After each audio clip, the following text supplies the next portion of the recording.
their humor in themselves being wrong or whatever. You know what I mean?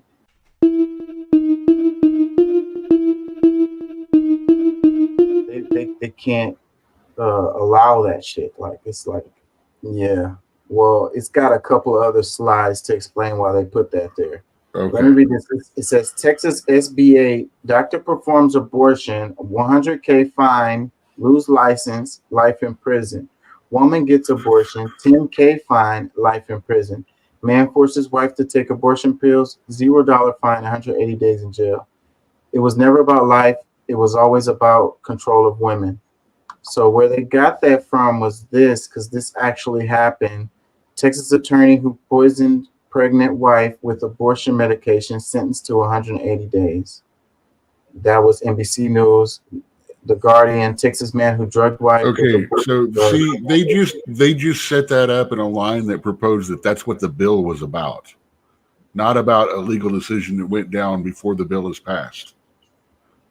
Yeah, so the first clips are about what the bill was about, and then they added in this But part right here.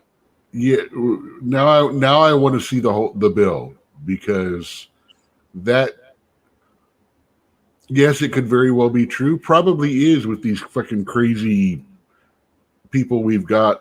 The I'm sorry. Right now, the Republican Party, the right, is in a very bad swing.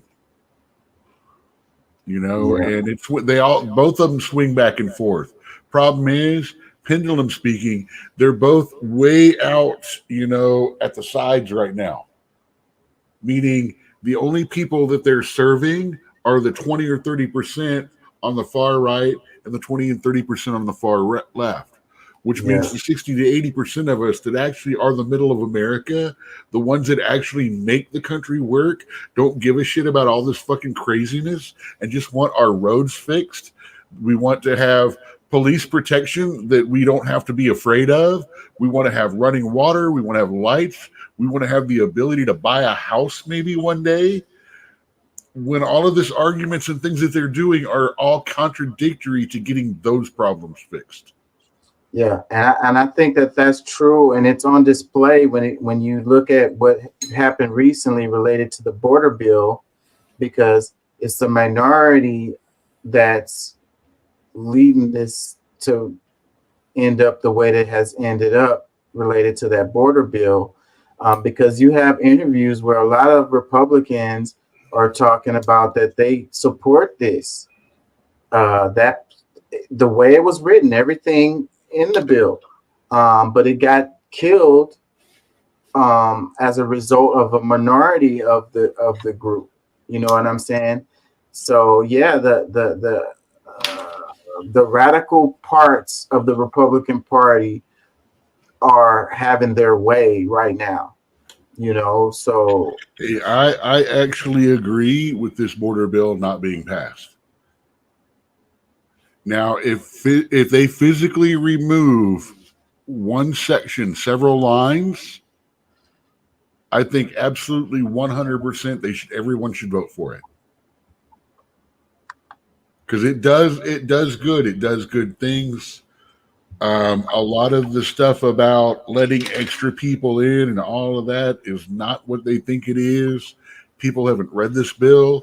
After we argued about it the other day, I actually dug into it a lot deeper. And truthfully, it is reasonable if they remove the $74 billion to Ukraine and Israel out of it, yeah, because neither one of them have anything to do with our border. and I can agree with that. And but see, they killed it on arrival. That's actually could have happened if they didn't kill the bill on arrival. They could have did some chopping of that bill. That's how it works. They would have made adjustments. Some stuff wouldn't have made it in there, and the bill could have possibly ended up getting to the point where it would have got passed. But they killed it on arrival, so you didn't even have a chance to go through that process of taking out the parts that they didn't want or didn't like or didn't agree with. It's just a sad situation. Let me read this. It says, yet another reminder that the pro life crowd was never about life. They were always about the control and abuse of women. We must vote out these extremist ideas, and we must fight for guaranteed universal health care to ensure access. Being pro-choice is not enough. We must also be pro-access to ensure all women have access to health care. Women must have full autonomy over their health care without politicians intervening. Universal healthcare systems will far better ensure women have direct access to their physicians and can get the life-saving health care and abortion care they need. I'm running for Congress to protect reproductive health and abortion access on the platform of guaranteed universal health care. Join my campaign, da da da da da da. So, Quasi Murshid, I can't say his name. I'm sorry, y'all.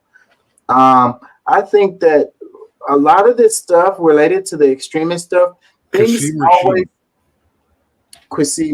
Rashid. hyphen Kasim Rashid. Rashid, Qasim Rashid, At least that's what it uh, looks like.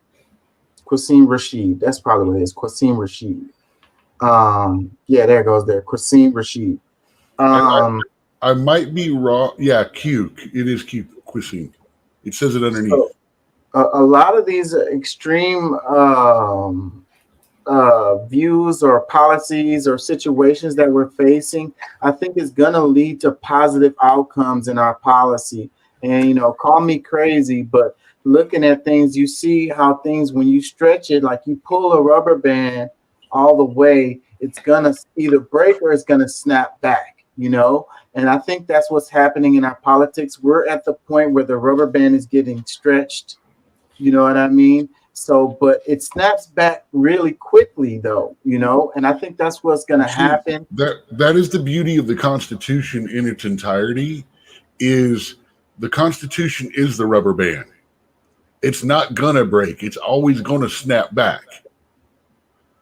It always has throughout history. And no offense for everyone wants to say, "Oh, things are so horrible. Things are so horrible." Look back 20 years ago. 20 more years, 20 more years. We are better. Every 20 years is a generation.